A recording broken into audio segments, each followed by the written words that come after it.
गोंडगावकरांनो, मी doctor Subhash Kadam आपल्या हक्काचा माणूस बोलतोय।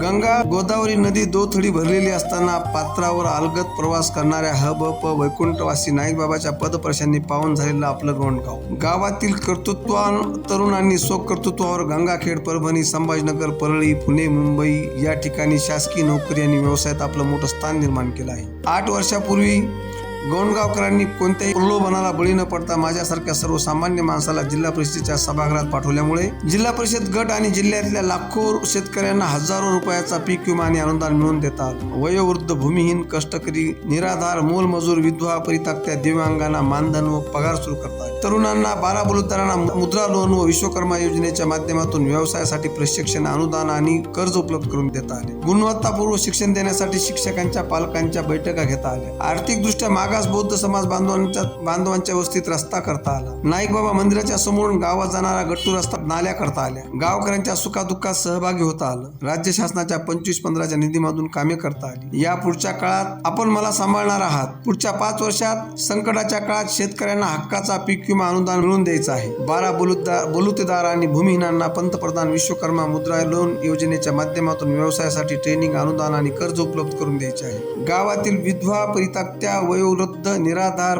दिव्यांगांना मानधन, पगारी सुरू करायचे आहे। देशाचे पंतप्रधान माननीय नरेंद्रजी मोदी